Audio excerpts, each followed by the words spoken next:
नमस्कार, आप देख रहे हैं आवाज़ जनता की। इस समय जो ट्रेन हादसा हुआ है, इसके बारे में बातचीत करेंगे और जानने का प्रयास करेंगे कि आखिर यह ट्रेन हादसा कैसे हो गया।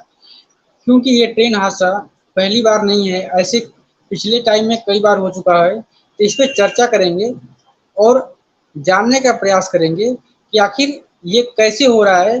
पिछली बार भी हुआ तो क्या उससे सरकार को सबक नहीं मिली या आगे इस पे ध्यान नहीं दे रही है, क्या सुधार करना चाहिए? इसी पर चर्चा करेंगे। हमारे साथ हैं सत्येंद्र उपाध्याय, इनसे जानने का प्रयास करेंगे, बाकी और बारे में जानने का प्रयास करेंगे। तो सबसे पहले सत्येंद्र उपाध्याय जी से पहला क्वेश्चन हमारा होगा कि जो ये ट्रेन का हादसा हुआ है, यह कैसे हुआ है? जरा इसके बारे में हमारे दर्शकों को बताएं।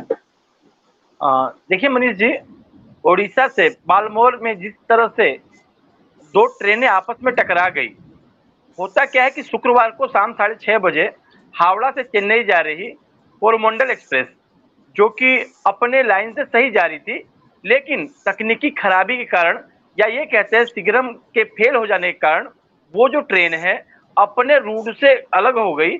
और जिस रूट पे मालगाड़ी खड़ी थी उस पे, क्योंकि इसकी स्पीड इतनी तेज थी कि ये अपने आप को कंट्रोल नहीं कर पाए, और 130 की स्पीड से जो ट्रेन जा रही हो तो समझो कि कितनी स्पीड होगी, और जाके टकरा गई। टकराने के बाद जिस तरह से वहां पे अस्त व्यस्त जिंदगियां, अस्त व्यस्त सारी चीजें होने लगी, और कहीं ना कहीं ये बहुत बड़ा हादसा है।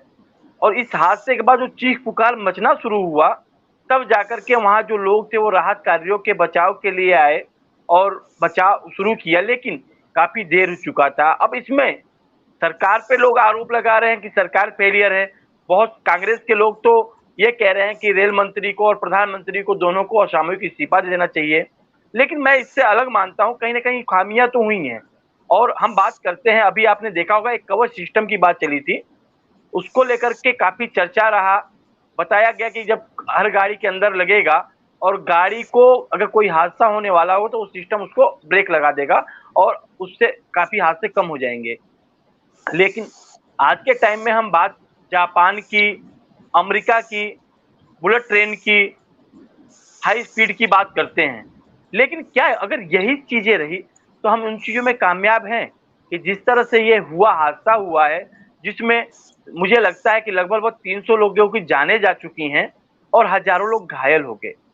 बहुत सारे ऐसे परिवार हैं जिनको उन्होंने अपने अपने मुखिया को खोया है। क्या उसकी पूर्ति सरकार, सिस्टम, रेल मंत्रालय या रेलवे के वो कर्मचारी कर पाएंगे जिनकी वजह से हुआ ये? क्योंकि सिग्नल फेल होना पहला हादसा नहीं है। आप देखेंगे कि 2022-23 में 48 ट्रेनों को हादसे की शिकार हुई हैं। तो आखिर इन चीजों से हमने क्या सीखा मनीष जी, ये सोचने लायक होगा। और मैं बात करूं, इससे बड़ी बड़ी घटनाएं हुई हैं पहले भी, लेकिन इन घटनाओं का क्या फर्क पड़ा, सरकार ने क्या सीखा, रेलवे विभाग ने क्या सीखा, सवाल इस पर जरूर खड़ा हो जाता है। मैं बात करता हूं 1981 में। 1981 में 6 जून को बालाघाट में तूफान के दौरान आ, जो रेलगाड़ी नदी में गिरी उसमें 800 लोगों की जानें गई। हमने क्या उसकी पूर्ति कभी कर पाए? या कभी यह हो सकता है? बिल्कुल, ऐसा नहीं है। बिल्कुल पूर्ति नहीं हो पाएगा, लेकिन इससे कुछ न कुछ गवर्नमेंट को, रेल मंत्रालय को इसका समाधान खोजना चाहिए। क्योंकि जो ट्रेनें जा रही हैं उस पे कोई 1 या 10 यात्री नहीं है, सैकड़ों यात्री हैं और बहुत ही भरोसे के साथ जाते हैं।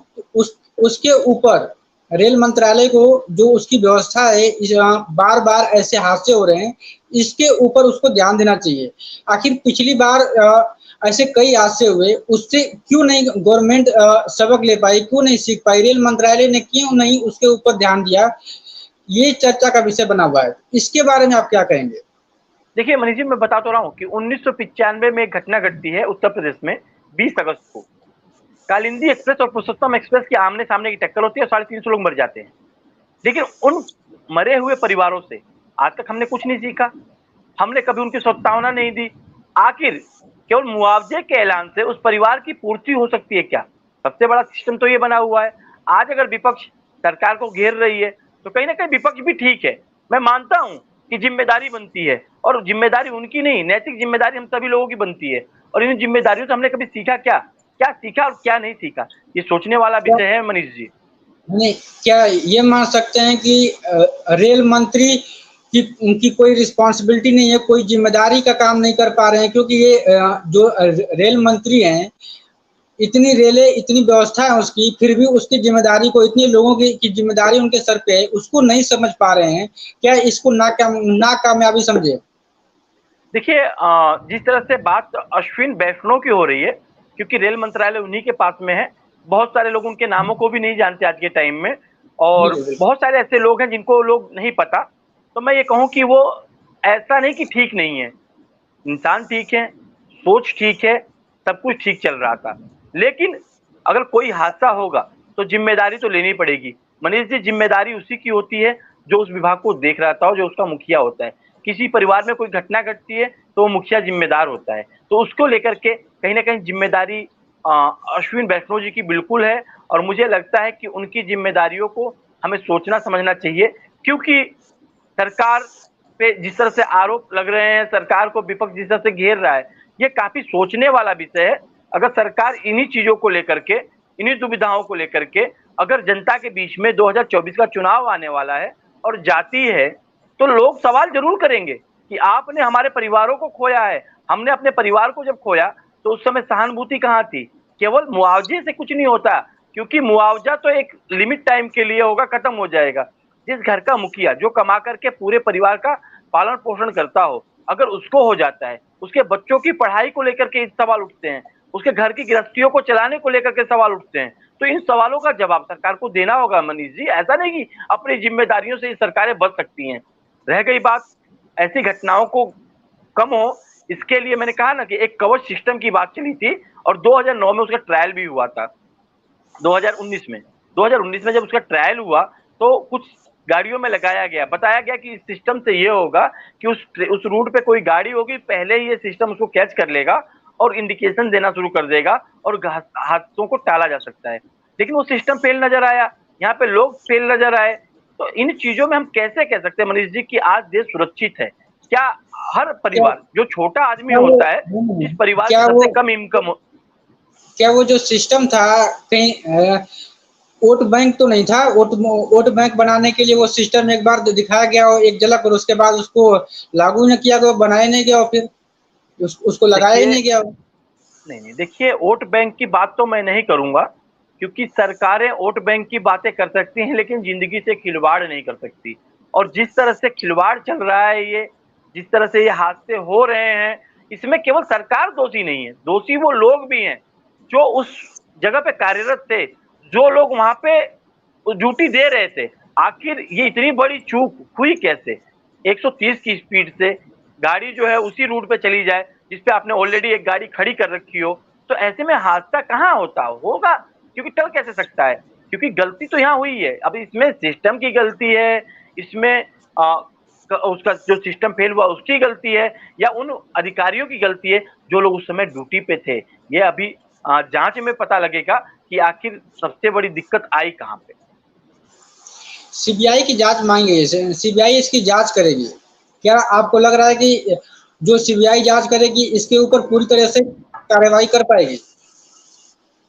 मनीष जी, मुझे लगता है सीबीआई की बात करें, ईडी की बात करें, एजेंसियों की बात नहीं है, बात यह है कि जांच निष्पक्ष होनी चाहिए, इसमें लीपापोती नहीं होनी चाहिए, जो भी तथ्य हैं सामने आना चाहिए।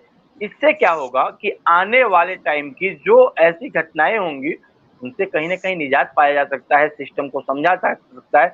जितना सिस्टम हाईटेक हुआ है उतनी दुविधाएं बढ़ी हैं।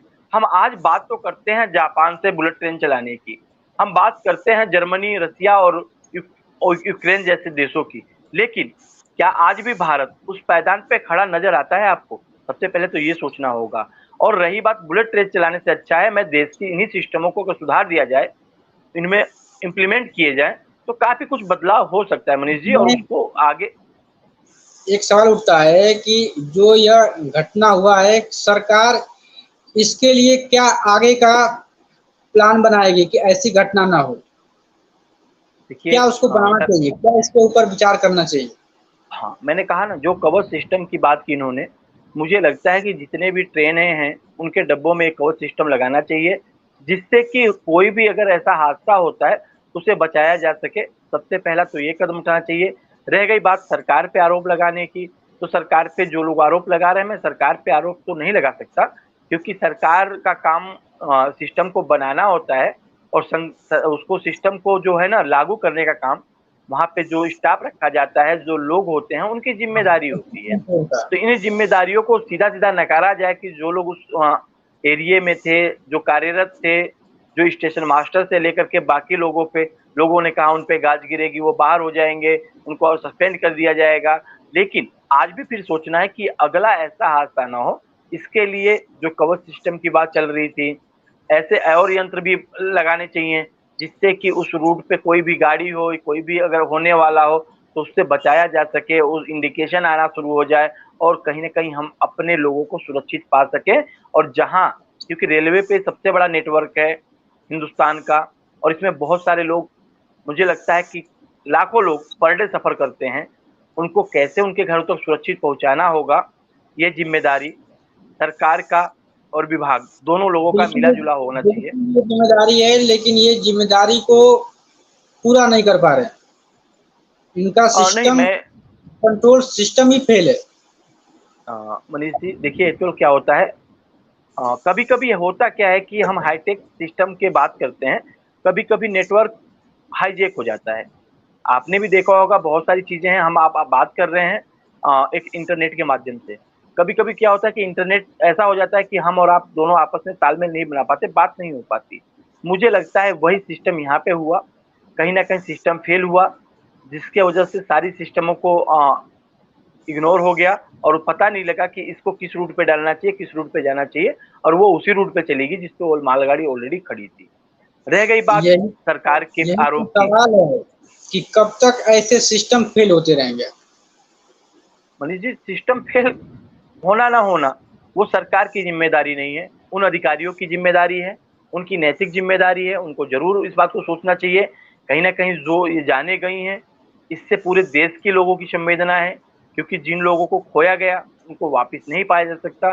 जिन परिवार ने अपने मुखिया को खोया, अपने बच्चों को खोया, उनकी पूरी ज़िंदगी सरकार, सिस्टम या कोई भी नहीं कर सकता। यहाँ तक कि हम बैठ के बातें कर रहे हैं, हम लोग भी, क्योंकि हमारी सहानुभूति आज उनके साथ है, कल हम लोग भी रेल में सफ़र करते हैं, हमारा परिवार करता है, तो कहीं न कहीं मन में हमारे हमेशा एक दुविधा रहेगी कि हमारे लोग जो जा रहे हैं, क्या वो सुरक्षित अपने घरों तक पहुँच पाएँगे? क्योंकि हम कभी न कभी लाइफ़ में रेल का यूज़ ज़रूर करते हैं, क्योंकि रेल ही एक ऐसा माध्यम है, जो एक दूसरे स्थान से जाने के लिए सबसे ज़्यादा यूज़ होने वाला चीज़ है मनीष जी।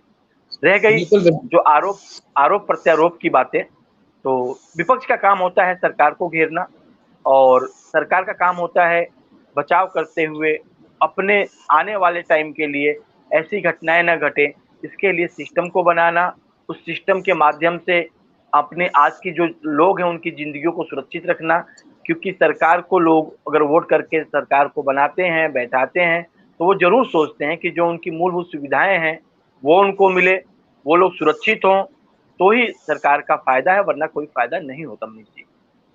बहुत-बहुत धन्यवाद, आपने हमारे दर्शकों के साथ बात किया, और आगे आगे की अपडेट्स देखने के लिए बने रहें आवाज़ जनता के चैनल।